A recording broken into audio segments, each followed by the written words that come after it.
सभी लोग हाथ जोड़ करके मंगलाचरण करेंगे।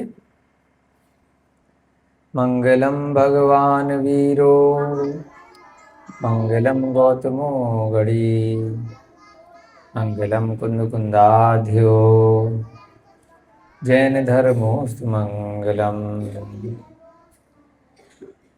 सर्वमंगल मांगल्यम सर्वकल्याणकारकम धानम सर्वधर्माणाम जैनम जयतु शासनम जैनम जयतु शासनम जैनम जयतु शासनम। जय बोली देवादिदेव प्रथम तीर्थंकर आदिनाथ भगवान की, अंतिम तीर्थंकर महावीर भगवान की, वर्तमान युग के शासन नायक चारित्र चक्रवर्ती प्रथमाचार्य श्री चारित्र चक्रवर्ती शांत सागर जी महान महाराज की, 3 कम 9 करोड़ मुनि महाराजों की, अनंतानंद सिद्ध परमेष्ठी भगवानों की, ढाई दीप में विराजमान जितने भी साधु हैं उन सभी की, जितने भी अरिहंत परमेष्ठी हैं उन सभी की, सभी को जय जयेंद्र जय दुष्यंत। हम सभी लोग धर्म परीक्षा ग्रंथ अध्याय 4 बहुत दिनों से स्वाध्याय कर रहे हैं। 55 नंबर की क्लास है, 55 नंबर की। 55 और 55 बच्चे बैठे हैं। 55 नंबर की क्लास लगभग 2 माह से हम धर्म परीक्षा पढ़ रहे हैं। हमने अब तक इस ग्रंथ के माध्यम से एक कुएं की कहानी का विश्लेषण देखा है। किस प्रकार से एक तुलना की गई है, कंपैरिजन किया गया है कि जैसे ये पूरा इतना बड़ा संसार है वैसे ही एक छोटा सा कुआं है। उस कुएं को पूरे संसार का एक माध्यम बनाया गया है समझाने के लिए, एक उदाहरण देने के लिए। उसी प्रकार से संभवतः है पिछली कक्षा में जो हमने पढ़ा, मलय नाम के देश में जो मधुकर नाम का बच्चा है उसके भी उदाहरण से समझाने का प्रयास किया जा रहा है कि मूर्खों से नहीं उलझना चाहिए। अगर कोई व्यक्ति क्रोध में है, मूर्ख है, उद्दंड है, आताताई है, जो बिना सोचे समझे अस्त्र शस्त्र उठा लेता है या हमेशा उसके मन में भूत सवार रहता है और हिंसक है, तो ऐसे व्यक्ति से बेमतलब में नहीं उलझना चाहिए। कभी भी उससे झूठे को भी मजाक इत्यादि नहीं करना चाहिए। मधुकर ने भी क्या किया कि टाइम पास के लिए उसने पहले तो चने वाले से मजाक किया, पिटा। उसके बाद मिर्च वाले से मजाक किया, फिर पिटा। तो वह सुधर नहीं रहा। किसी किसी की पिटने के बाद भी आदत नहीं सुधरती है। इससे सीख क्या मिली? इससे सीख ये मिली कि सामने वाला मूर्ख है, सामने वाला गुस्सैल है, उसे अच्छा बुरा मजाक अच्छा नहीं लगता है, तो उससे मत उलझो। आपकी सत्य बात को भी वह बुरा मान जाएगा। किसी को जो वस्तु, जो व्यक्ति, जो चीज सुनना अच्छा लगता है वही बोलो। बहुत लोग होते हैं कटु शब्द बोलते हैं कि जी अच्छा लगे या बुरा लगे हम तो सत्य बोलते हैं, लेकिन आपके सत्य ने अगर सामने वाले के दिल को तोड़ दिया तो वह असत्य की श्रेणी में आता है। उसको इतनी टेंशन हो गई उस सत्य को सुनकर कि वह बीमार पड़ गया, वह इतना चिंतित हो गया कि हाय अब मेरा क्या होगा। तरह तरह की परेशानियों ने, रोगों ने आपकी सत्य बात को सुनकर के उसे घेर लिया, ऐसे सत्य का क्या फायदा। कई बार घर परिवार में हो जाता है, किसी व्यक्ति की मृत्यु हो गई, घर में कोई बूढ़ा व्यक्ति है, दूसरा अरे इनको मत बताओ, पता चला सुन करके एक तो गया दूसरा और चला जाएगा।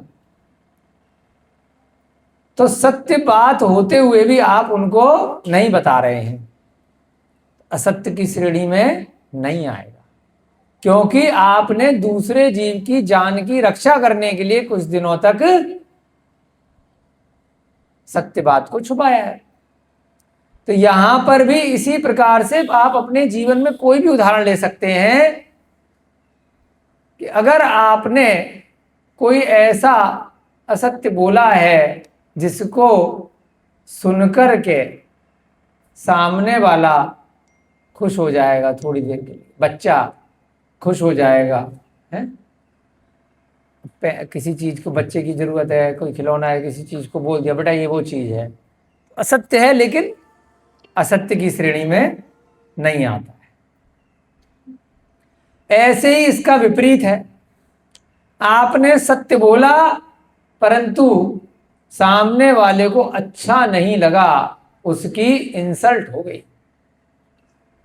कल उदाहरण दिया था कि अंधे को अगर अंधा बोलोगे अच्छा नहीं लगेगा, लंगड़े को लंगड़ा बोलोगे अच्छा नहीं बोल लगेगा।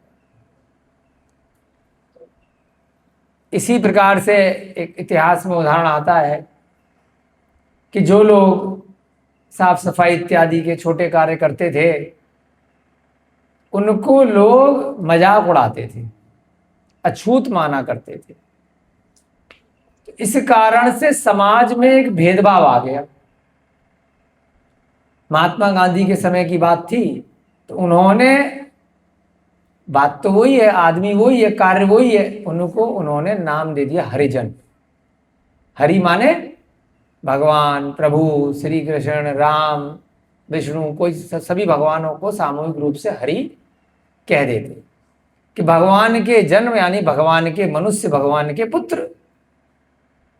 एक अच्छा सा नाम दे दिया, एक्ट भी बन गया उसके ऊपर कि कोई भी अगर इन लोगों के साथ मजाक करेगा, इन लोगों को छेड़ेगा, जमानत भी नहीं होगी, सीधे नॉन अवेलेबल वारंट है।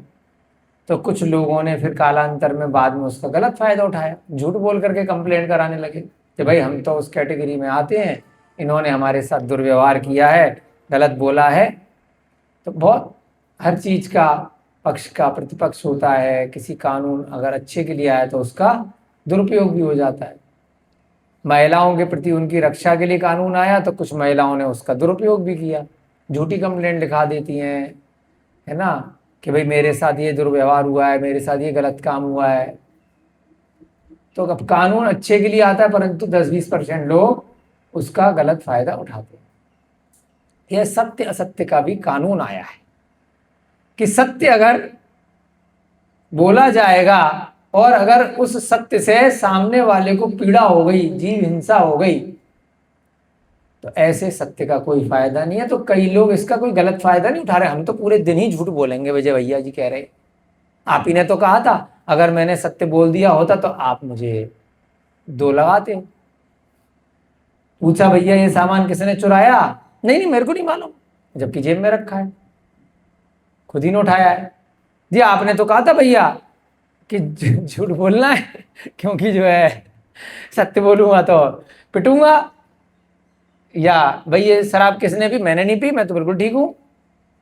ये चोरी किसने करी, अपशब्द किसने बोले, कोई भी गलत कार्य किसने किया, इसका गलत फायदा नहीं उठाना है, अपने को बचाने के लिए नहीं है। ध्यान दीजिए, विजय भैया जी कहेंगे नहीं अपने को बचाने के लिए सत्य बोला है हमने, तो हम भी तो आ गए उसी श्रेणी में, नहीं तो हमें दंडित किया जाएगा अगर हमने सत्य बोल दिया तो। नहीं, अपने को बचाने के लिए बात नहीं हो रही है यहां, दूसरे से पंगा नहीं लेना है और अपने को भी बचा सकते हो, लेकिन हर समय असत्य बोलने की आदत नहीं डालनी है। केवल जीव हिंसा से बचाने के लिए, कषायों से रोकने के लिए स्वयं को या 5 पापों में दूसरे जीव की आपकी प्रवृत्ति न हो जाए। परिस्थिति के अनुसार जैन धर्म भाव प्रधान धर्म है कि भाव क्या था, क्रिया इतनी महत्वपूर्ण नहीं है कि क्या कार्य किया गया है, उस कार्य को करने के लिए भाव क्या है वह महत्वपूर्ण है। बहुत सूक्ष्म अंतर है भाव में और द्रव्य में। जो वास्तव में आपने कार्य किया, अगर क्रोध करना या किसी की पिटाई करने में पाप लगता तो सबसे ज्यादा पाप तो मां को लगता, क्योंकि वो बचपन से लेके जब तक बच्चा बड़ा होता है अनुशासन में बिना क्रोध के ला ही नहीं सकती अपने बच्चे को, है ना। बिना पिटाई के, बिना दंडित किए पिटता था ना अपने घर पे गुड्डू, है ना। पिताजी मारते थे, माताजी मारती थी, है मम्मी मारती थी। यहाँ कौन मारता है? दीपक भैया। आज लगे नहीं लगे 2-4। तो जब तक अनुशासन में बच्चे को रखना है तो कुछ ना कुछ दंड करना पड़ेगा, परंतु उसका उद्देश्य क्या है? माँ का, गुरु का, अभिभावक का, आपके बड़े जनों का। कोई मारने से उनको मजा नहीं आ रहा है। अनुराधा दीदी को हम टोक देते हैं, आप लोगों को मारती हैं अभिषेक गुरुजी थोड़ा बहुत, तो उनको कोई आनंद की प्राप्ति नहीं हो रही है, हाथ में उनके भी चोट लगेगी। अगर मारेंगे तो थोड़ा बहुत तो दर्द अपनी हथेली में भी होता है, चाहे लात से मारे, चाहे घूसों से मारे, चाहे डंडे से मारे, परंतु उनका भाव क्या है? भाव प्रधान धर्म है। यही सम्यक दर्शन है कि मेरा भाव इसको सुधारना है, यह गलत प्रवृत्ति में न पड़ जाए, इसकी आदत न पड़ जाए। रोज रोज झूठ बोलने की, रोज रोज मायाचारी करने की, रोज रोज जीव हिंसा करने की, अलग अलग प्रकार से अगर उसने कुशील किया, कुछ ऐसा व्यवहार किया, महिला है तो गलत तरीके से पुरुष के साथ, पुरुष है तो किसी महिला के साथ अत्यधिक उसने आसक्ति करी, परिग्रह किया, 4 प्रकार की कषाय करी, बहुत सारे अन्य अन्य प्रकार से कोई भी गलत कार्य किए, तो उसका जो हितैषी है, जो उसको प्रेम करता है, जो उसका भला चाहता है, हो सकता है वो साम दाम दंड, तीसरा क्या है? दंड, है ना। दाम दे करके, साम तरीके से, शांत व्यवहार से, है ना, गरम दल या नरम दल, या फिर दंड दे करके या भेद करके, साम दाम दंड भेद, किसी भी प्रकार से उसको सुलझाने का प्रयास करता है, सुधारने का प्रयास करता है। दंड भी दे सकता है सुधारने के लिए। शांत तरीके से कोई ट्रिक लगा करके भी सुधार सकता है, जैसा मनोवेग पवन वेग को कर रहा है। क्या कर रहा है? ट्रिक लगा रहा है। न पैसा दिया, न दंडित किया, न कोई भेदभाव किया, शांत तरीके से, शांत तरीके से कर रहा है कि चलो इसके साथ थोड़ा छल कपट करके, मायाचारी करके इसको पटना ले चलते हैं। न यहां पर मनोवेग को मायाचारी का दोष लग रहा है। कितनी बड़ी बात चल रही है इस ग्रंथ के अंदर कि मायाचारी को एक तरफ तो पाप बोल दिया, लेकिन सुधारने के लिए ले जा रहा है, उसको सम्यक दर्शन कराने के लिए ले जा रहा है, संसार से निकालने के लिए ले जा रहा है। तो ना तो मनोवेग को दोष लग रहा है और ना ही ऐसे व्यक्ति को दोष लगेगा जो किसी की जान बचाने के लिए अगर असत्य बोलता है। इसी प्रकार से यहां पर अगर फालतू में आपने मजाक किया, जैसे मधुकर ने मजाक किया है कि भाई ही मेरे देश में तो मिर्ची ऐसे बिकती है जैसे तेरे देश में चना बिकता है। बात कुछ भी नहीं है, छोटी सी बात है, इग्नोर कर दो। एक कान से सुनो, दूसरी कान से निकाल दो, अपना माल बेचो, हाथ लगा के बैठो, दूसरा ग्राहक करा भाई आगे बढ़। लेकिन नहीं, गलत आदमी को छेड़ दिया। इतने में उसने घेरा, यार देखो मेरा मजाक उड़ा रहा है, 8 मुक्कों से पेल दिया, फिर भी नहीं सुधरा। वापस गया अपने पिता के घर कि भैया यहाँ दाल नहीं गलने वाली, अपने मलय देश आभीर से वापस चलते हैं। वहां रास्ते में विपरीत देख लिया, मिर्च बेच रहे थे कुछ लोग, उनकी भी खिल्ली उड़ा दी। ही जैसे गुड्डू हंसता रहता है, ही हा हा हा।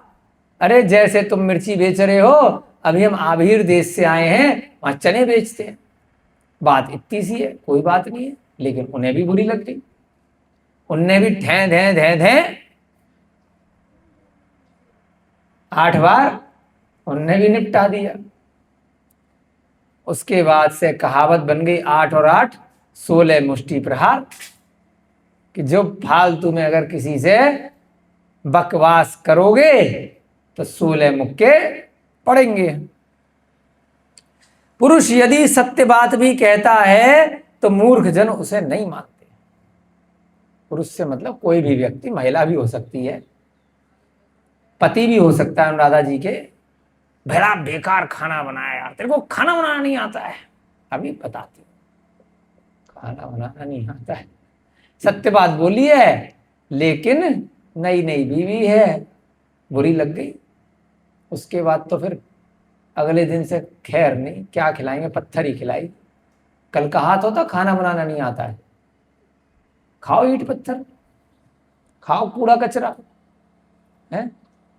तो अगर मूर्खों के से बहस करोगे तो स्वयं भी मूर्ख कहलाओगे। सत्य नहीं बोल सकते, आपको मन रखना पड़ेगा अपनी बीवी का, परिवार का, जिससे आपको काम निकालना है उसका मन आपको रखना पड़ेगा। उसको जो चीज अच्छी लग रही है वो चीज आपको बोलनी पड़ेगी। एक बार हम चप्पल खरीदने गए, अब तो बहुत दिनों से पहनते नहीं है, पहले पहन लेते थे। चप्पल जूते खरीदने गए तो और लोग, एक दो लेडीज वेडीज खरीद रही थी, बेंच सी लगा के रखी हुई थी। अरे भैया जी वो सैंडल कैसी लग रही है, वो कैसी लग रही है। अब वो 2 सेल्समैन थे, दोनों को हमने अपनी चप्पल खरीदते हुए ऐसी विश्लेषण किया कि क्या मामला है। मैडम ने पूछा एक ने कि ये बढ़िया है ना भाई साहब, भैया जी ये अच्छी है ना, कैसी लग रही है, कैसी लग रही है। उसने कहा नहीं नहीं ये वाली अच्छी नहीं लग रही। उस सेल्समैन ने दूसरी चप्पल दिखा दी, दूसरी सैंडल। 5-10 मिनट बाद वो मैडम उठ के चली गई, खरीदा नहीं उसने। उसको कुछ चीज पसंद थी, परंतु सेल्समैन को कुछ और चीज पसंद थी। उसने दूसरी चीज दिखाई, ये आपके ऊपर अच्छी लगेगी, उसने नहीं खरीदी। एक दूसरी मैडम खरीद रही थी पास में, आंखों देखी घटना इसलिए याद है, प्रैक्टिकल, बहुत साल पहले की बात है। तो दूसरा सेल्समैन था, उस मैडम ने जैसे ही उंगली किया, भैया ये कैसी लग रही है, ये वाली दिखाना, ये दिखाना। हाँ, आपके ऊपर तो एकदम यही आप ही के लिए बनी है, बिल्कुल मेरी पसंदी इसको पसंद है, पैक कर दो भैया जी, माल बिक गया। ऐसा आप अपनी साड़ी में भी उदाहरण ले सकते हो, अपने ज्वेलरी में भी उदाहरण ले सकते हो। चूड़ी खरीदने जाती हैं, जो आपने, सेल्समैन कौन है, आपके मन के भाव को समझे। यार मेरे को तो सारा माल बेचना है, वो चप्पल भी बेचनी थी, वो भी बेचनी थी, पहले ये बिक जाएगी। जिसको जो पसंद है, चाहे वो बेकार है, सड़ी हुई है, अरे मैडम यही है, चाहे उसने असत्य बोला लेकिन उसका मन रख दिया, और क्या खुश घर आकर, अरे वाह देखो कितनी बढ़िया सैंडल लाई हूं, कितनी बढ़िया चप्पल लाई हूं, क्या साड़ी लाई हूं, मुझे जो पसंद थी वो पूरे शोरूम की सबसे बढ़िया साड़ी थी। मैंने जिस पे हाथ रखा उस सेल्समैन ने बोला कि आज ही आई है लेटेस्ट डिजाइन, चाहे 10 साल पुरानी साड़ी पड़ी हो, वही बार बार घूम रहा हो फैशन, आज ही आई है, बहुत दूर से मंगाया है। ऐसा तो जी 10,000 रुपए का मिलता है, परंतु हमारी जुगाड़ है ये आपके लिए 2200 रुपए का है। अरे वाह, अभी पैक कर दो भाई साहब, बिना डिस्काउंट के, पहले इतना दे दिया। तो मन रखा गया, तो उससे क्या हुआ, सामने वाला खुश, प्रफुल्लित हो गया, सेल्समैन भी खुश, दुकानदार भी खुश, सब खुश खुश खुश खुश। ऐसे यहां पर उदाहरण आया है कि मूर्खों से पंगा मत लो। अगर पुरुष सत्य बात भी कहेगा तो मूर्ख जन उसको सत्य नहीं मानेंगे। इसलिए हम लोग इन ग्रंथों से क्या सीख रहे हैं, हम कैसे हो गए विचारशील मनुष्य। क्या बोला? जिसमें दिमाग है। इन ग्रंथों से हम क्या सीख रहे हैं? थोड़ा सा ज्ञान प्राप्त कर रहे हैं। हम निश्चय ने के साथ में व्यवहार ने भी सीख रहे हैं। अपनी आत्मा का कल्याण करने के लिए, सिद्ध शिला पर जाने के लिए, संसार से बाहर निकलने की बात करने के लिए, इस संसार में कैसे हमें सुखों की प्राप्ति हो, कैसे रास्ता मिले, बाहर निकले, इस संसार की भी गति को बढ़ा रहे हैं। तो उसके लिए ये जो बातें आपके संसार में भी काम आएंगी।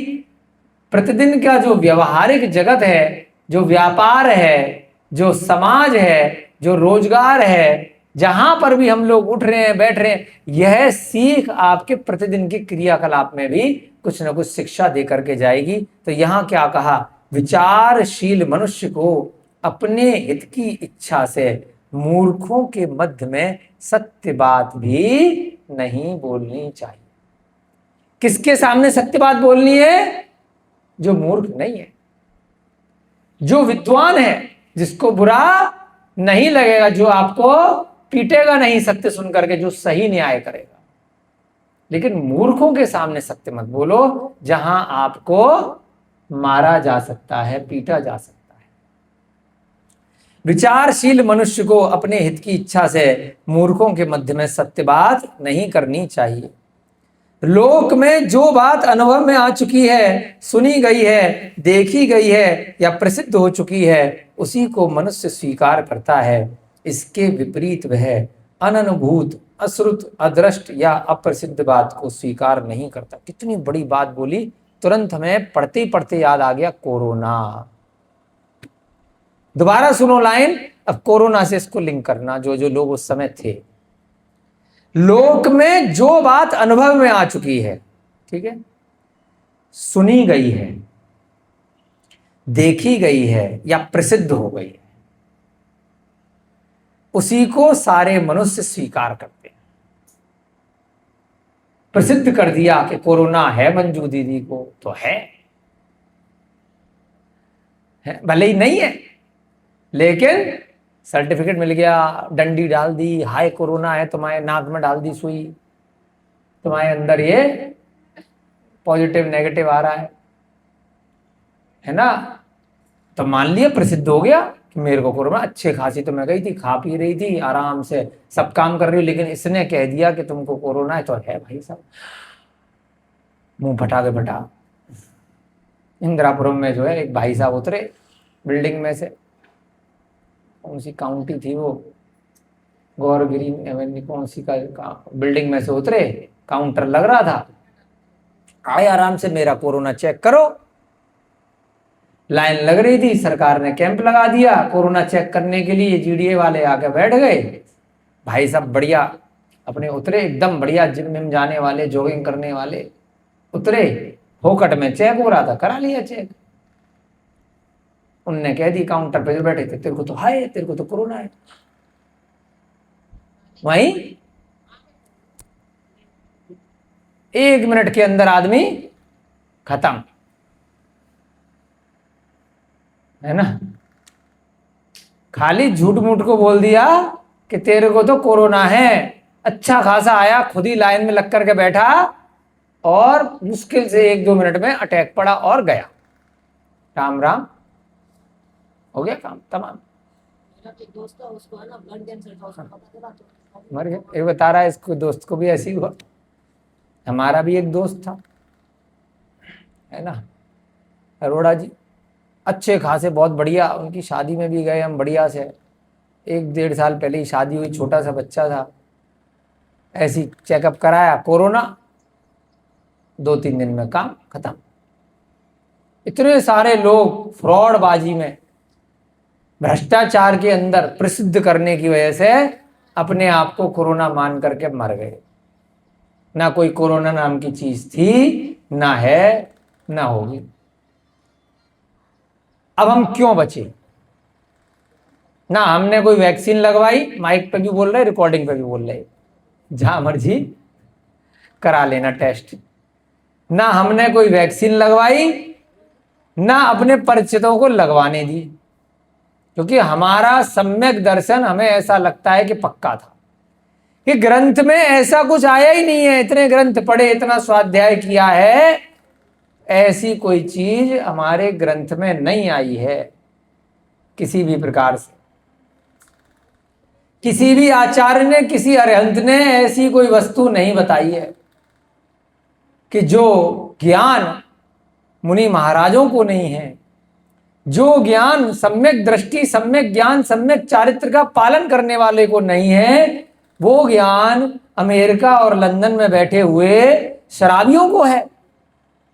ये चीज हमें समझ में नहीं आई, जो मेन कॉन्सेप्ट था कि वो ज्ञान पूरे दिन शराब पीने वाले, पूरे दिन मांस खाने वाले उन लोगों को है, जो ज्ञान धार्मिक प्रकृति के लोगों में प्रतिदिन पूजा पाठ करने वाले अरिहंत भगवान को मानने वालों के पास नहीं है।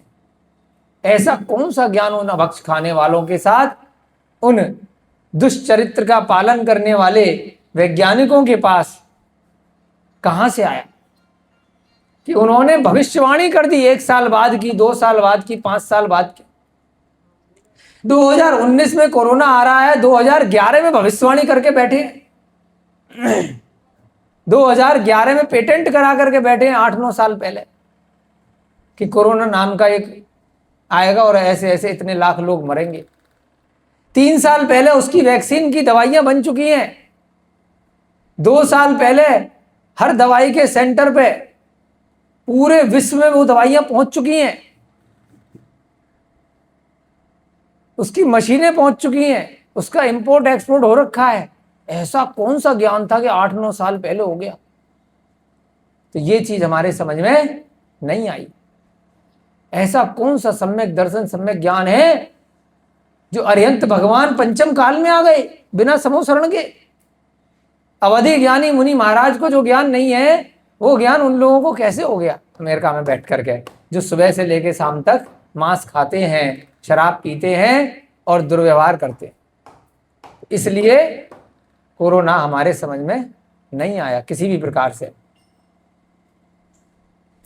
और बाद में जिन लोगों ने उसकी वैक्सीन लगवाई, जिन लोगों ने उनकी दवाइयां खाई, वो अपना हश्र स्वयं जानते उनका क्या हुआ, किस प्रकार से उनको उसके बचाव की बजाय उससे रोग ही हुआ। तो यहां पर यह सूत्र बिल्कुल प्रासंगिक है, सत्य है कि जो चीज प्रसिद्ध हो गई है वह चीज ही जनता मानती है, पब्लिक मानती है, लोग समाज मानते हैं। एक झूठ और है जिस पे हमने पीएचडी करी, केवल ये झूठ पकड़ने के लिए 10 साल मेहनत करी। ग्रंथों में हर जगह आया है कि जम्बू द्वीप के अंदर 2 सूर्य हैं, 2 चंद्रमा हैं। सुमेरु पर्वत की प्रदक्षिणा देते हैं। बचपन से लेके आज तक हर बच्चे को पढ़ाया जा रहा है कि सूरज एक तारा है और पृथ्वी उसकी परिक्रमा देती है। हम घूम रहे हैं, हमारा दिमाग को घुमा दिया गया है, प्रसिद्ध कर दिया गया इतना बड़ा झूठ बोल बोल करके। कितना बड़ा असत्य कि चंद्रमा सूर्य की परिक्रमा लगा रहा है और सूर्य और 9 ग्रह ये सारे के सारे, पृथ्वी और 9 ग्रह ये सारे के सारे सूर्य की परिक्रमा लगा रहे हैं, सूर्य स्थिर। कितना बड़ा झूठ इतने सालों से, इतने वर्षों से प्रसिद्ध किया गया है। प्रत्यक्ष दिख रहा है प्रतिदिन कि ईस्ट में सूरज निकलता है और वेस्ट में तो सूरज घूमता हुआ सबको दिख रहा है। लेकिन प्रसिद्ध क्या कर दिया कि सूरज नहीं घूम रहा है, तुम घूम रहे हो, हम घूम रहे। उल्टी खोपड़ी हमारी कर दी गई है, प्रसिद्ध कर दिया गया है। अगर आप बोल दो किसी को कि नहीं भाई साहब सूरज घूम रहा है, जो दिख रहा है वही सत्य है, नहीं तो पागल है, तो मूर्ख है। हमने कहा भैया हम इसको प्रूव करके दिखाएंगे। 10 साल लगाए हमने, 2014 से लेकर 2024 तक इस विषय में पूरी पीएचडी करी। अभी भी लोग हमें पागल बोलते हैं, लेकिन हम फिर बाद में कह देते हैं देखो डिग्री है, पीएचडी करी है कि सूरज ही घूमता है, पृथ्वी नहीं घूमती। पृथ्वी जैसी है वैसी है, वो स्थिर रहती है। एक राजू की है जैन ग्रंथों के अनुसार, उसके मध्य में नाभि के समान जम्बू द्वीप के अंदर सुमेरु पर्वत है। उस सुमेरु पर्वत के 2.5 द्वीप के अंदर जितने भी ध्रुव तारे को छोड़ करके ज्योतिष विमान हैं, वे सभी प्रदक्षिणा देते हैं, घूमते हैं, जिसके कारण से, सूर्य के कारण से यह दिन और रात का भेद होता है। यह वाक्य भी इस ग्रंथ के अनुसार, ये जो 31वें नंबर की गाथा है, बिल्कुल सत्य प्रतीत होता है। लोक में जो बात अनुभव में आ चुकी है, अब बहुत सारे लोग भूत प्रेत राक्षस पर विश्वास नहीं करते, अनुभव में नहीं आया है, अरे कुछ नहीं होता। जिनके अनुभव में आ गए वो कहते हैं हाँ भाई साहब होता है, हमने देखा है, हमने सुना है, ये हुआ है, वो हुआ है। जब तक जो चीज अनुभव में नहीं आई है तो वो मजाक लगती है, बकवास लगती है, असंभव लगती है, असत्य लगती है। जब तक ज्योतिष का लोगों ने नहीं देखा है लगता है यार फालतू की बात है। जब तक वास्तु को नहीं देखा है लगता है फालतू की बात है।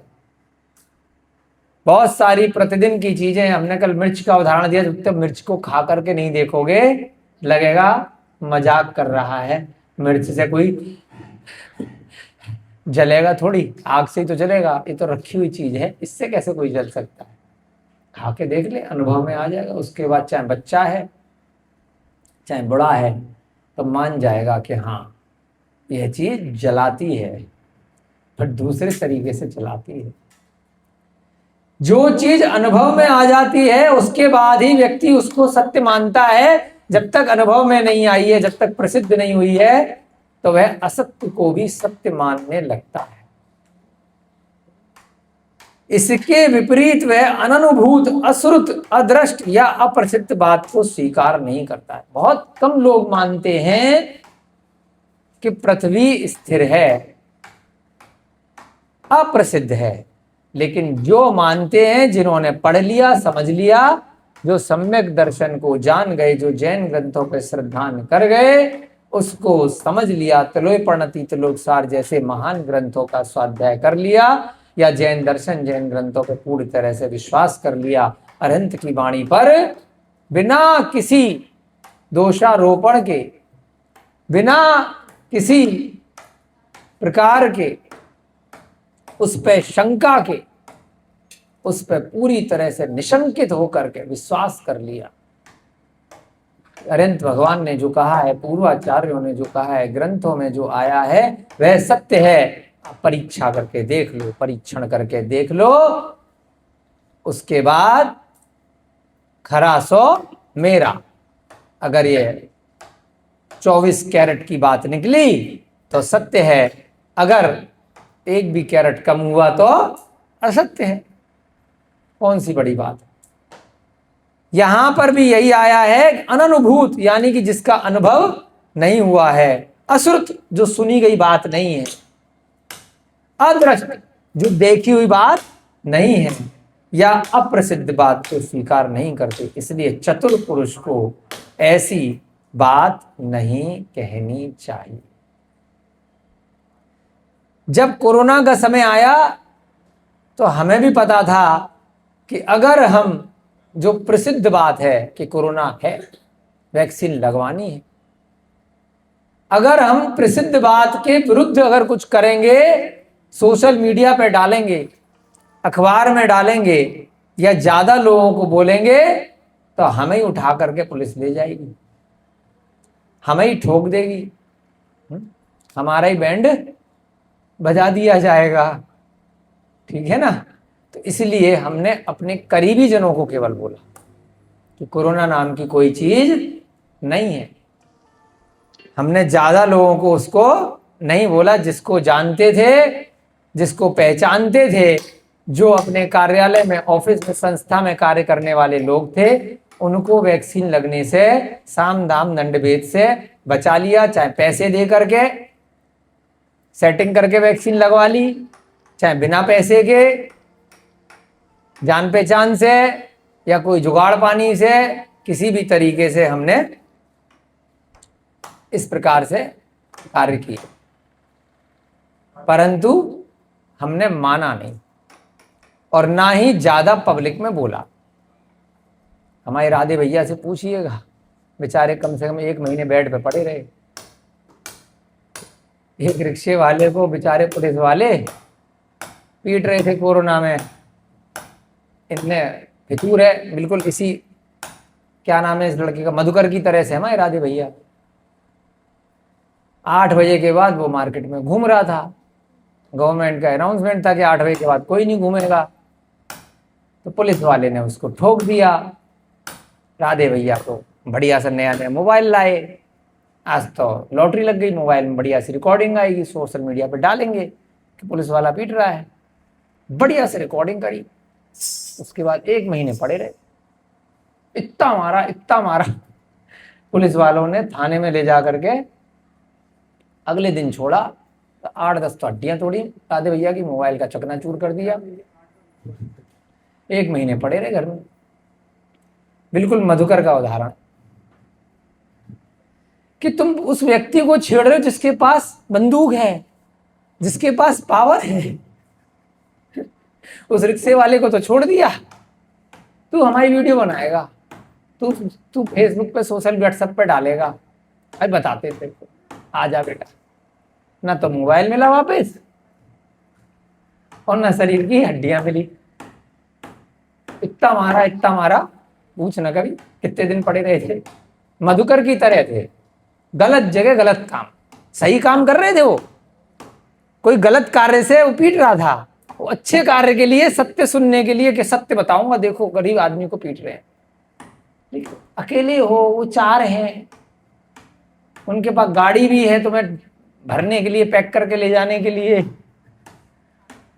क्या नहीं है उनके पास, केस करने के लिए भी है, सब कुछ है। बहुत मुश्किल से रात में छुड़वाया, जब पता चली मैडम का फोन आया उनकी वाइफ का ऐसे ऐसे, जब तक लेकिन छुड़वाया जब तक तो बच चुका था। बहुत दिन पड़े रहे बेचारे, कम से कम 1 महीना हिल ना पाए। तो ऐसे आपके समय में भी बहुत सारे उदाहरण, आप प्रैक्टिकल उदाहरणों से तुलना कर सकते हो। सत्य चीज में भी अगर गलत जगह आपने कोई कार्य कर दिया तो जीवित बच गए तो बहुत बड़ी बात है। तो यहां पर भी यही आया है कि चतुर पुरुष को ऐसी बात नहीं करनी चाहिए जो भले ही सत्य है लेकिन गलत जगह करती है। अपनी जान बचाने के लिए चुपचाप निकल लो या असत्य बोल करके खिसक लो। यहां विचारहीन मनुष्यों के बीच में बोलते हुए चूंकि मेरे सामने भी वही दोष उत्पन्न हो सकता है, इसलिए मैं यहां स्पष्ट बात नहीं कहना चाहता। मैं कौन है? कहानी कौन सुना रहा है? मनोवेग। मैं माने मनोवेग। क्यों सुना रहा है?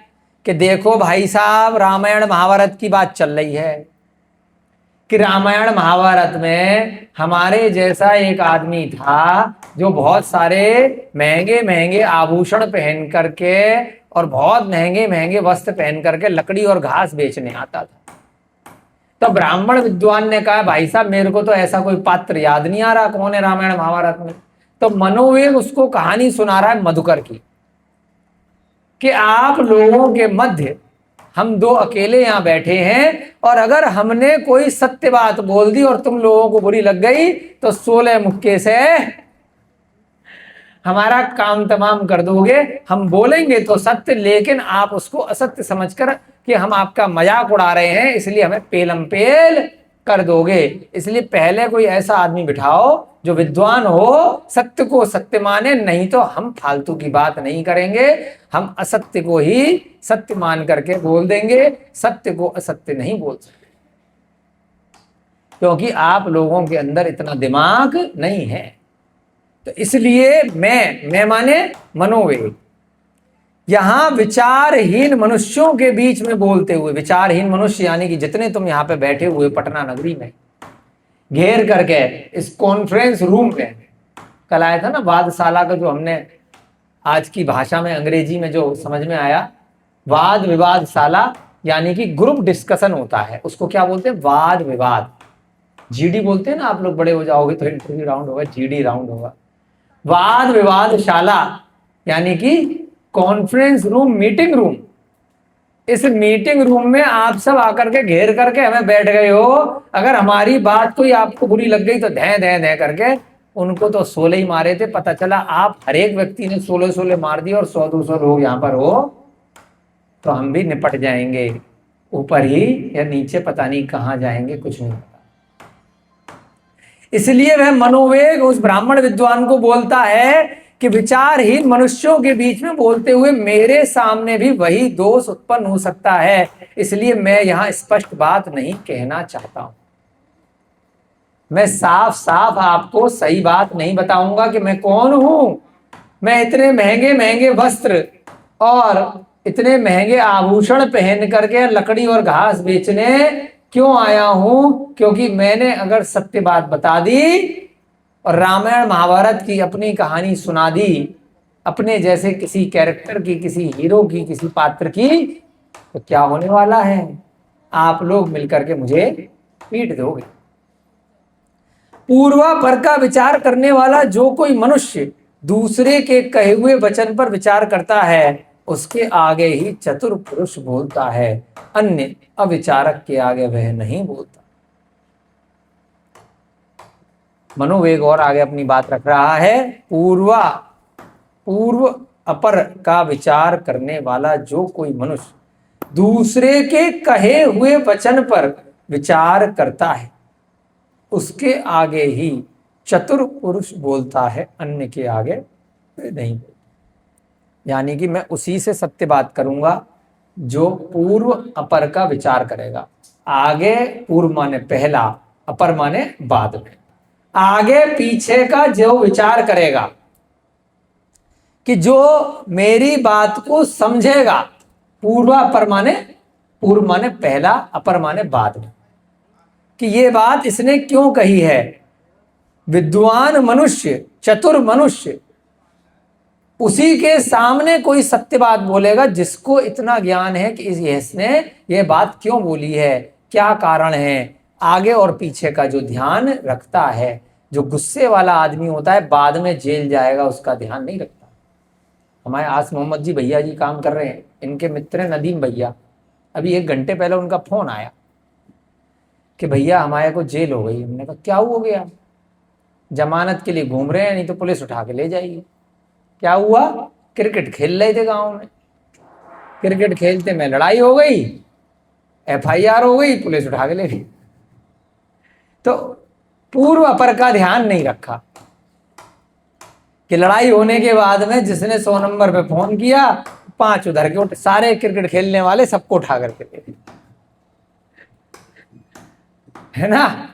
सबको उठा करके बंद करने का प्रयास और भाग गए हैं। तो यहां वहां भागते फिर रहे हैं, इसलिए हमारे पत्थर का काम हो रुक गया कि भैया काम करने आ जाओ। नहीं भाई साहब, पुलिस ढूंढ रही है, कैसे आ जाए? क्यों ढूंढ रही है?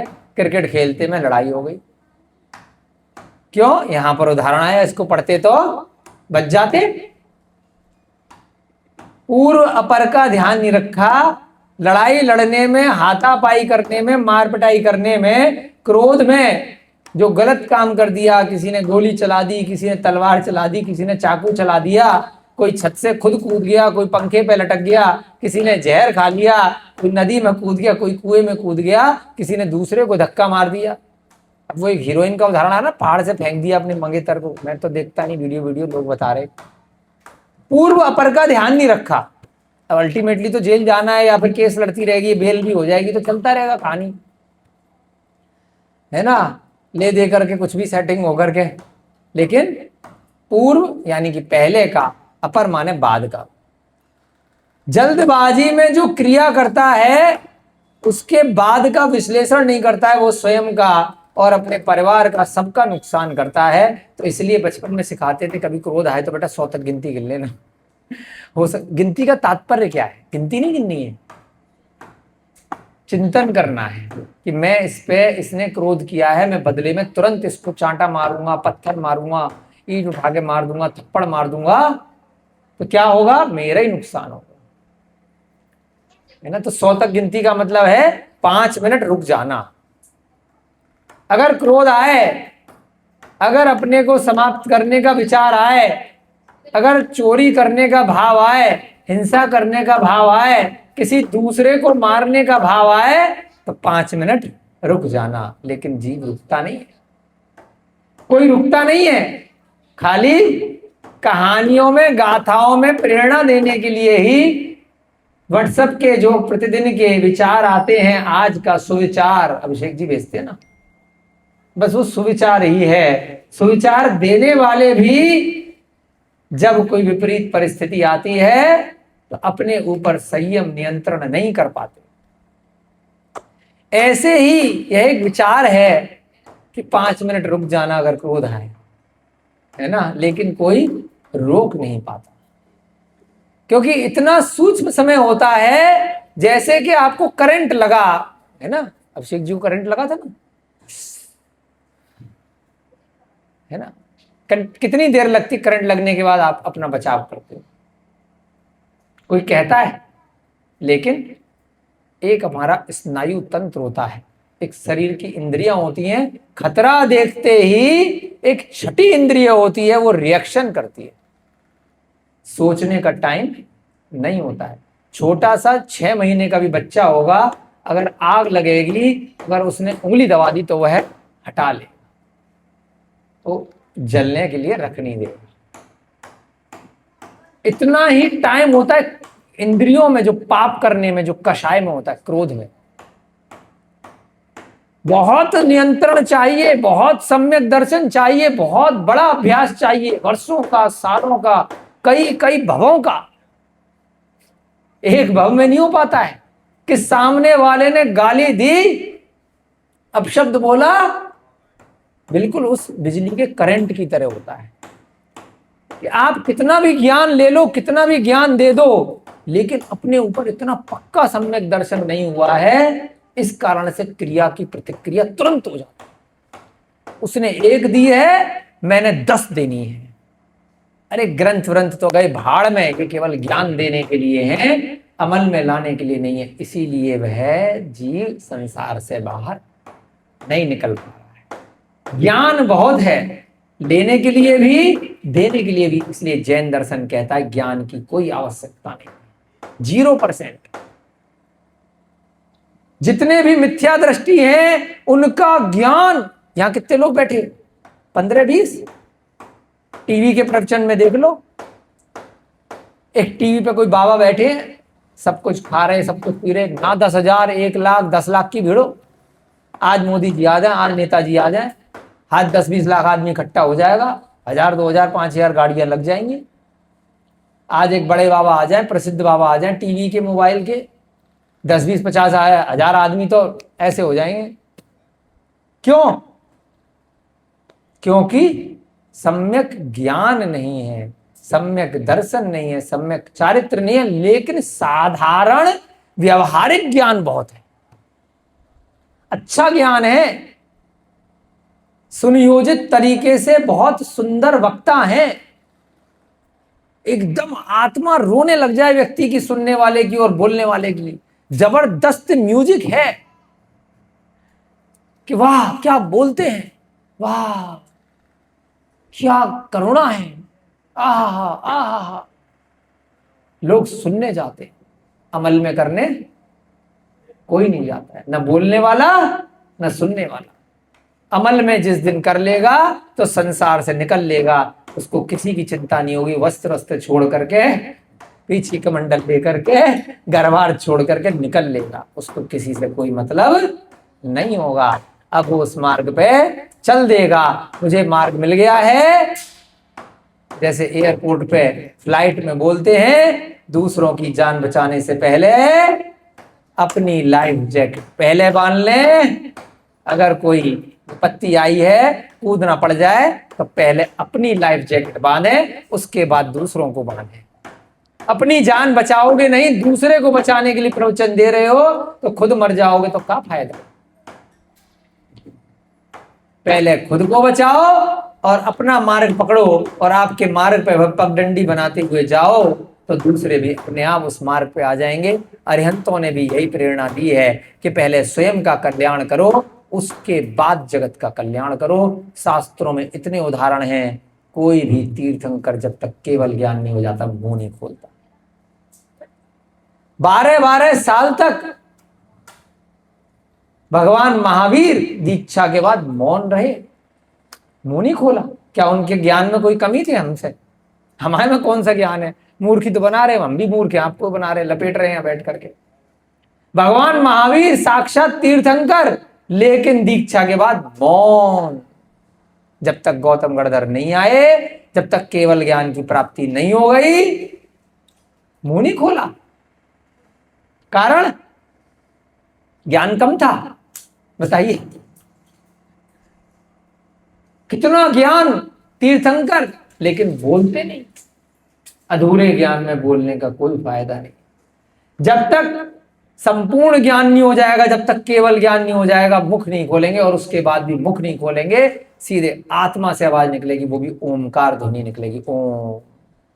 और गणधर उसको रूपांतरित करेंगे द्वादशांग के रूप में। जितने जीव उस समूह शरण में आकर के बैठेंगे, वो अपनी अपनी भाषा में उस दिव्य ध्वनि से अपने अपने संसार दर्शन को सुन लेंगे, समझ लेंगे। और जो भाग्यशाली होगा वह चारित्र का भी पालन कर लेगा, रत्नत्रय का पालन कर लेगा। तो यहां पर भी कितनी सुंदर बात करी है कि जो अविचारक होता है उसके आगे कोई सत्य बात नहीं करनी चाहिए। आप लोगों में से मुझे कोई भी सत्य और असत्य का विचार करने वाला विद्वान नहीं नजर आता है। इसलिए मैं कौन हूं, कहां से आया हूं, और मैं क्यों इतने वस्त्र आभूषण सुंदर सुंदर पहन करके मैं घास लकड़ी बेच रहा हूं, मैं नहीं बता सकता कि मेरे जैसा चरित्र रामायण महाभारत में कौन सा है। इस प्रकार कहकर मनोवेग के चुप हो जाने पर ब्राह्मणों में प्रमुख वह विद्वान बोला कि हे सज्जन, ऐसा मत कहो, क्योंकि इस देश में अविवेकी कोई नहीं है, सभी विचारक हैं। अब उस ब्राह्मण को तो सुनना था कि भाई मामला क्या है, ये है कौन, इतनी लंबी लंबी बातें कैसे कर रहे हैं, इतने सुंदर इनका सर्वांग शरीर है कि सारे की सारी स्त्रियां, नगर की सारे की सारे पुरुष, सारे की सारे हमारे ब्राह्मण इनको देख करके मोहित हो रहे हैं। ऐसा क्या है इनके अंदर, कौन है, कहां से आए हैं, क्यों लकड़ी घास बेच रहे हैं। तो वह ब्राह्मण विद्वान कहता है कि बेटा ऐसी कोई बात नहीं है, आपने हम लोगों को गलत समझ लिया है। ब्राह्मणों में प्रमुख वह विद्वान बोला कि हे सज्जन, देखो ऐसा मत बोलो, इस देश में अविवेकी कोई नहीं है। जितने यहां बैठे हैं सभी विवेकवान हैं, मैं उनकी गारंटी लेता हूं, कोई तुमको मारेगा नहीं, सब ही विचारक हैं। आपकी 6 गाथाएं हो गई हैं, समय हो रहा है, जल्दी से हम संस्कृत में इन 6 गाथाओं को पढ़ेंगे। पुंसा सत्यमपि प्रोक्तम प्रपद्यन्ते न बालिशः। पुंसा माने पुरुष, कोई भी मनुष्य। सत्यम अपि, सत्य भी, सत्यम अपि, अगर कोई पुरुष सत्य भी प्रोक्तम बोलता है, प्रपद्यन्ते न बालिशा। बालिशा माने बालक, जो मूर्ख है, बाल बुद्धि है, फिर भी उसको प्रपद्यन्ते यानी कि मानते नहीं है। अगर कोई मनुष्य मूर्खों के सामने सत्य बोलेगा तो वह मूर्ख लोग उसको नहीं मानेंगे। यतस्ततो न वक्तव्यम तन मध्ये हितमिच्छता। यतस्ततो न वक्तव्यम, इसलिए यतस्ततो न वक्तव्यम तन मध्ये हितमिच्छता। हितम इच्छता, हित की इच्छा, हितमिच्छता माने हितम इच्छता, जो अपने हित की इच्छा रखता है वो ऐसा वक्तव्य तन मध्य, उन मूर्खों के मध्य में नहीं करता है। जो पुरुष मूर्खों के मध्य सत्य बोलता है तो मूर्ख लोग उस सत्य को नहीं सुनते, मानते नहीं है।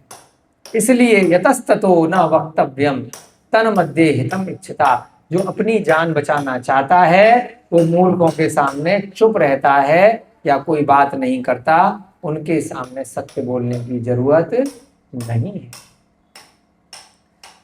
अनुस्भूतम सुतम दृष्टम प्रसिद्धम च प्रपद्यते, अपरम न यतो लोको न वाच्यम पटुना तथा। अनुभूतम, जो चीज अनुभूत नहीं की गई है, अनुभव में नहीं आई है। अगर यहां पर दीपक जल रहा है, किसी बच्चे को बोला कि बेटा ये जलाता है, इससे हाथ जल जाए, अरे मजाक कर रहे हो, मजाक कर रहे हो, है ना, नहीं मानेगा, अनुभव में नहीं आया। श्रुतम, जो चीज सुनने में नहीं आई है, दृष्टम, जो चीज दृष्टि में नहीं आई है, प्रसिद्धम च प्रपद्यते, जो चीज प्रसिद्ध नहीं है ऐसी बात को, अपरम न यतो लोको न वाच्यम पटुना ततः, इसके विपरीत जो बातें हैं चतुर पुरुष को ऐसी बातें नहीं करनी चाहिए। आपको कोरोना और दूसरे उदाहरण से बताया था ना कि जो चीज प्रसिद्ध हो गई है, अगर अप्रसिद्ध बात भले ही सत्य है, अगर आप बताओगे तो कुछ लोगों में बताओ, ज्यादा जनता में अगर आप अप्रसिद्ध बात जो सत्य है वह बताओगे तो लोग आपको पागल समझेंगे। हमें भी पागल बोलते हैं पिछले 10 साल से, जब भी हम 3 लोक के विषय पे जैन ग्रंथों पे चर्चा करते हैं। इसीलिए जैन दर्शन के जो पूर्व आचार्य हैं उन्होंने कहीं बहुत प्रसिद्धि नहीं करी जैन ग्रंथों की, लिख करके शास्त्रों के माध्यम से, पांडुलिपियों के माध्यम से, शिलालेखों के माध्यम से रख दिया कि जो विचारक आएगा, जो विद्वान आएगा, वो पढ़ेगा, समझेगा, सम्यक दर्शन ज्ञान चारित्र को प्राप्त कर लेगा। अगर उन्होंने भीड़ इकट्ठी कर करके वह ज्ञान जनता में देना शुरू कर दिया होता तो लोग उनको मानते हैं, लोग उनको मूर्ख कहते, क्योंकि आत्मा में साधारण जनता कोई भी विश्वास नहीं करती है। परलोक में और भूतकाल का जो हमारा पुराना लोक रहा है, जो पूर्व भव रहा है, जो पिछला जन्म रहा है, उसमें भी जनता विश्वास नहीं करती है। ज्यादातर जनता जो वर्तमान में है उसी में विश्वास करती है, भविष्य को कह देते हैं कि किसने देखा है, क्यों उसकी प्लानिंग करके चलें, अगले भव की कोई प्लानिंग नहीं करना चाहता है। हर व्यक्ति, हर जीव बस इस भव में ही सुख चाहता है, पर भव का किसी ने प्रत्यक्ष में आंखों से नहीं देखा, अनुभव में नहीं आया भविष्य के भव का, न दृष्टा है, न अनुभूत किया है, न सुना है, न प्रसिद्ध है। कि मैं, अब अनुराधा जी पूछे मैं अगले भव में क्या बनेंगे, गौरव भैया जी बताओ, मुझे क्या मालूम। परंतु आज का पता है, जो कल निकल गया उसका पता है, कल का साधारण तौर पे अभी पता है, जो अनुभव में आ रहा है कि हाँ मेरी आयु लगभग इतनी होगी, मैंने यहाँ पर इतने ऐसे ऐसे देखी है, जो बूढ़े हो जाते हैं 70, 80, 90, 100 तक जाते हैं, तो एक अंदाजा है कि मैं भी 100 तक या 90 तक या 80 तक 85 तक खींच लूंगी। कैसे पता? अभी खींची तो नहीं है गाड़ी, कैसे पता है? क्योंकि किसी दूसरे को देख करके प्रत्यक्ष अनुभव में आया है कि 100 से ऊपर बहुत कम लोग जा पा रहे हैं, अधिकतम इतनी आयु है। अनुभव में आ गई, लेकिन भविष्य का आपने अभी अनुभव नहीं किया, लेकिन फिर भी मान लिया क्योंकि औरों को देख लिया। अब कोई आपका घर परिवार में दादा दादी कोई मर गए, अब अगले जन्म का क्या आपको अनुभव है, वो कहां गए, नहीं देखा, तो उसका आपको नहीं पता कि मरने के बाद कहां गए, मुझे क्या मालूम, नरक गए कि त्रियंच गए कि मनुष्य रहे कि गए भी कि नहीं गए कि खत्म हो गए, मतलब कोई भव मिला भी नहीं मिला, तो कुछ जानकारी नहीं है। तो इसलिए ज्यादातर लोग अगले भव को नहीं मानते। परंतु इस भव में अधिकतम आयु वर्तमान में 80, 90, 100 तक की चल रही है, इसको सारी जनता मानती है, स्वीकार करती है। जैन दर्शन का व्यक्ति, हम जैसा मूर्ख, आप में से भी एक आधा मूर्ख बोलेगा अरे आत्मा तो मरती नहीं है, दोबारा पैदा हो जाती है, फिर कोई कहेगा यार मूर्ख है, लूटर खाओ मौज। यहां पर भी यही बात आई है। अगला सूत्र, ममापि निर्विचाराणाम मध्ये अत्र वदतो यतः ईदृशो जायते दोषो न वदामि ततः स्फुटम। ममापि, मम अपि, मैं, ममा माने मैं भी निर्विचाराणाम, बिना विचार के, मध्य अत्र वदतो यतः, मैं भी आप लोगों के सामने, क्योंकि आप बिना विचार वाले मनुष्य हो, निर्विचाराणाम, आप में बुद्धि कम है, इसलिए मुझे ऐसा लगता है कि यहाँ पर मध्य अत्र वदतो यतः मुझे कोई भी बात नहीं करनी चाहिए। ईदृशो जायते दोषो न वदामि ततः स्फुटम, क्योंकि यहाँ पर भी जैसे मधुकर के अंदर में जो दोष था उसने मूर्खों के सामने सत्य बात कह दी थी। ईदृशो जायते दोषो, यहाँ भी उसी प्रकार का दोष न वदामी तथा स्फुटम, मैं इसलिए यहाँ पर कुछ भी बोलना नहीं चाहता हूँ, क्योंकि मैं भी मधुकर की तरह 16 मुक्कों से कहीं पिट न जाऊं। विचारयति यह कश्चित् पूर्वा अपर विचारकः उच्यते पुरतस्तस्य न परस्य पटीयसा। विचारयति यह कश्चित्, विचारयति यह कश्चित् पूर्व अपर विचारकः, पूर्व अपर माने पिछला और अगले का विचार किए बिना जो कोई मनुष्य दूसरे के कहे हुए वचन पर विचार करता है, उसके आगे चतुर पुरुष बोलता है, अन्य के आगे नहीं बोलता है। विचारयति यह कश्चित्, जो विचार करने वाला है, जो विद्वान है, किसका? पूर्व अपर विचारक, पहले का और बाद का जो विचार करता है, ऐसा विद्वान मनुष्य है।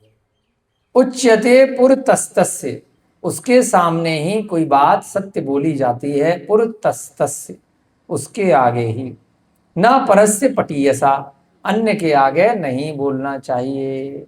यानी कि जो व्यक्ति विद्वान है, हमारे अभिषेक जी की तरह, उनके सामने ही सत्य बात बोलनी चाहिए। अगर उनके मन को बुरी लगने वाली बात है तो, उनके मन को अच्छी लगने वाली बात है तो मूर्ख के सामने बोल दो, कोई दिक्कत थोड़ी है ना। लेकिन विद्वान के सामने ही ऐसी बात बोलनी है, सत्य बात, जो कहीं उसे बुरी ना लग जाए। मूर्ख के आगे अगर आपने कोई सत्य बात बोल दी और उसे बुरी लग गई तो पिट करके ही घर आओगे। इत्युक्त्या वसति खेटे जगात द्विज पुंजगः पुंगवः, मैवं साधो गदी नास्ति कश्चित्रा विवेचकः। इत्युक्त्वा वसिते, इस प्रकार, इत्युक्त्वा वसिते खेटे, खेटे माने जो मनोवेग के लिए खेट शब्द प्रयोग किया गया है, खचर, विद्याधर, है ना, खेटे।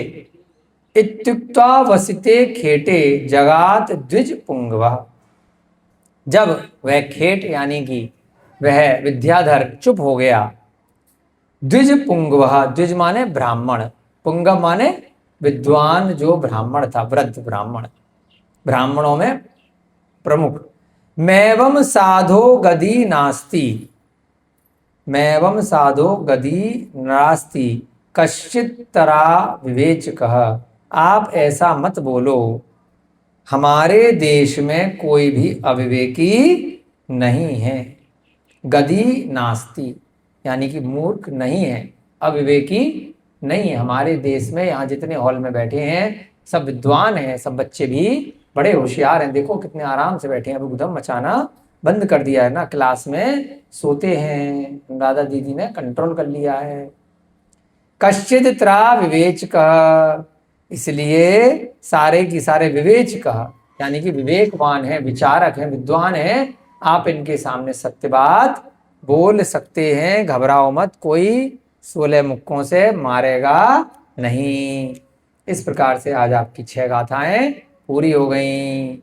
हमारे अभिषेक जी बहुत अच्छे से विद्वान हैं और वहाँ पर एक दूसरे एनजीओ में ये वहाँ पर दे करके आए हैं। आज बड़ा अच्छा सा प्रोग्राम संगीत विद्या सिखा रहे हैं। इनके भी पुण्य की बहुत बहुत अनुमोदना।